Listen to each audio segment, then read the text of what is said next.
सुझाव जो पीठ से हम लोगों ने इकट्ठे किए हैं, सब इन लोगों से पूछे, वो आपको सुझाव देना चाहते हैं। बात तो ये सुझाव जो बनाए हैं सारे ये बताना चाहें। हाँ, जैसे कि पेयजल को लेकर जो हमारे यहाँ पर तो ये जगह जो नुकसान की है ना, उसकी प्रॉपर आप ऑडिट कर रहे हैं। बहुत सारी जगह ऐसी है जहाँ पर वाकई में नहीं है पुरानी पाइपलाइन पाइपलाइन को जब तक हम एलपीजी से चेंज नहीं करेंगे उनमें इतना ज़्यादा शहर में खर्चा आ चुका है, पानी जाने की गुंजाइश नहीं, पानी की व्यवस्था मिले। हमारे पास में पीने के पानी के साधन नहीं थे, इसके बावजूद भी कभी हम लोग प्यासे रहे क्या? हम लोग प्यासे कभी नहीं रहे। हमारी खुद की व्यवस्थाएं थी, जिन व्यवस्थाओं से हम लोगों ने हमारी पीढ़ियां पाली हैं। पर आज मैं आप लोगों से पूछ रहा हूं कि आज आपके पास नहर का पानी भी आ गया, आज आपका सिस्टम आ गया, आज आपके पास पूरा महकमा आ गया, तब आपको प्यास से मर रहे हो कि नहीं मर रहे हो? गाँव में पानी पहुँच रहा है कि नहीं पहुँच रहा है? आप लोग बताओ। पहले जब पानी नहीं था तब हम लोग पानी वहाँ पहुँचता था, और आज जब पानी इतनी प्रचुर मात्रा में है तब पानी नहीं पहुँच रहा है। लाइट हमारे यहाँ नहीं थी, हम मानते हैं कि भाई हम लोग दुर्गम क्षेत्र में रह रहे हैं, लाइट हमारे यहाँ नहीं थी, पर आज पूरे हिंदुस्तान को लाइट कौन दे रहा है? बाड़मेर दे रहा है। इसके बावजूद आपके घरों में लाइट थी क्या? आपके घरों में पिछले अभी लंबे अरसे से, खासतौर पर इन गर्मियों के दिनों में 15-15 घंटे 16-16 घंटे कटौतियाँ हुई या नहीं हुई? आप बताइए बाबू, बताओ, हुई थी? तो आज इसीलिए जो मैं कह रहा हूँ कि ये सवाल जो है ये बाड़मेर की जनता पूछ रही है और हम सब से पूछ रही है। मैं निरत्तर हूँ, मैं आपके किसी भी सवाल का जवाब दे सकता हूँ, पर इन सवालों का जवाब कौन देगा?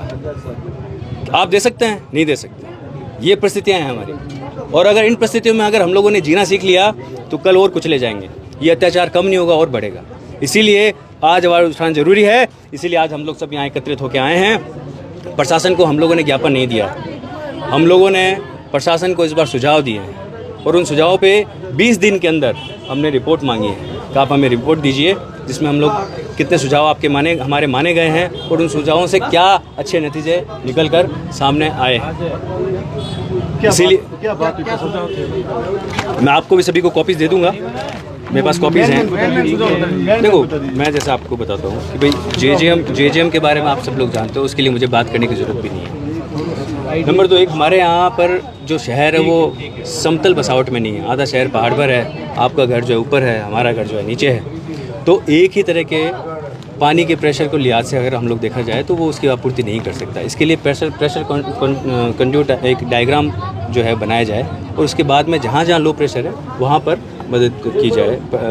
पीएचडी की भी जो है लोगों को भी जो है इस तरह के उपकरण दिलाए जाएँ जहाँ से वो प्रेशर बढ़ा सकें। इस तरह के जो टेक्निकल तरीके हैं वो हम लोगों ने 20 सुझाव दिए हैं। पानी को लेकर जैसे मैंने बताया कि हमारी क्षेत्रीय परियोजनाएं हैं, आप सब लोगों को याद होगा, आप सब लोग इसी जनरेशन के हैं। भाड़खा से हमारे यहाँ पानी आता था, कुडला से आता था, नागाना से आता था, और पूरी उन पाइपलाइनों से जो सप्लाई पूरे बाड़मेर में हुआ करती थी। आज वो सारी बंद है। क्यों बंद है? आज वो सारी इसलिए बंद है क्योंकि नहर का पानी आ गया, और जहाँ जेजेएम जल जीवन मिशन जो है के अंतर्गत पाइपलाइन डाल दी गई है, वहाँ ये क्षेत्रीय परियोजनाएं बंद कर दी गई। क्षेत्रीय योजनाओं से जब पानी पिलाया जा सकता है तो करना क्या है? आपके पास में वो पूरी का पूरा इंफ्रास्ट्रक्चर तैयार है, आपको सिर्फ उसे चालू करना है। और अगर आप लोगों से नहीं हो पा रहा है, आप जल समिति बना दो, लोकल लोगों को दे दो, हम लोग कहीं ना कहीं से पैसा इकट्ठा करके लाके उनको चलाएंगे तो पानी जो है वो लगातार वहाँ पहुँच सके। और वो सारे के सारे कुएं व्यर्थ ही हो रहे हैं आज की तारीख। 70 कुएं हैं। कलेक्टर से वार्ता हुई, क्या बात हुई? उन्होंने बिल्कुल हमें जो आश्वस्त किया है कि आपके द्वारा जो सुझाव हैं, इसी तरह के टेक्निकल सुझाव तो और भी हैं। जैसे मैंने बताया कि पीवीसी और सीमेंट की जो पाइपलाइंस हैं वो पूरी सब जगह एसडीपी में चेंज हो गई है। हमारे यहाँ पे तक अभी एसडीपी में सारी चेंज नहीं हुई हैं, उनको चेंज किया जाए। और अगर मान लो आपको चेंज करने में भी कोई देरी हो रही है तो कम से कम अभी उनकी सफाई तो करवाएं।